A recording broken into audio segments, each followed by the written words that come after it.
ইসরায়েলপন্থী নেতাদের নিয়ে ট্রাম্প প্রশাসনের গুরুত্বপূর্ণ পদে নিয়োগ, এই নিয়ে মধ্যপ্রাচ্যে নতুন উত্তেজনার আশঙ্কা। মার্কিন যুক্তরাষ্ট্রের সদ্য নির্বাচিত প্রেসিডেন্ট ডোনাল্ড ট্রাম্প তার প্রশাসনে গুরুত্বপূর্ণ পদে একাধিক ইসরায়েলপন্থী ও কট্টর ড্যানপন্থী নেতাকে নিয়োগ দিয়েছেন।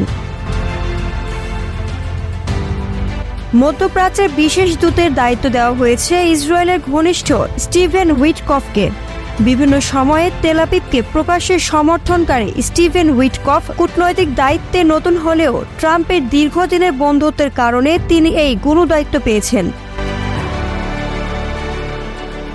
জাতিসংঘে মার্কিন দূত হিসেবে নিয়োগ পাচ্ছেন এলিস স্টেফানিক, যিনি অতীতে ইসরায়েল বিরোধী ছাত্র আন্দোলনের কড়া সমালোচনা করেছেন। অন্যদিকে পররাষ্ট্র মন্ত্রণালয়ে গুরুত্বপূর্ণ দায়িত্ব পেতে যাচ্ছেন সেনেটর মার্কো রুবিও। তিনিও ইসরায়েলের কট্টর সমর্থক বলে পরিচিত। এই নিয়োগগুলো মধ্যপ্রাচ্যে নতুনভাবে উত্তেজনার সৃষ্টি করতে পারে বলে মনে করছেন বিশ্লেষকরা। প্রতিরক্ষা মন্ত্রীর দায়িত্ব দেওয়া হয়েছে মার্কিন সংবাদ মাধ্যম ফক্স নিউজের উপস্থাপক ও সামরিক অভিজ্ঞতা সম্পন্ন পিট হেগসেথ। এছাড়া হোমল্যান্ড সিকিউরিটির দায়িত্ব পাচ্ছেন সাউথ ডাকোটার গভর্নর ক্রিস্টি নয়েম, যার অধীনে সিক্রেট সার্ভিসের কার্যক্রম থাকবে।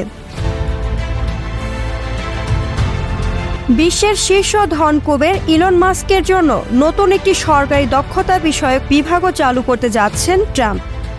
এই বিভাগের অধীনে মাস্ককে সরকারি অপচয় রোধ ও দক্ষতা বৃদ্ধির দায়িত্ব দেওয়া হবে, যেখানে তার ডেপুটি হিসাবে থাকবেন ভারতীয় বংশোদ্ভূত রিপাবলিকান নেতা বিবেক রামাস্বামী।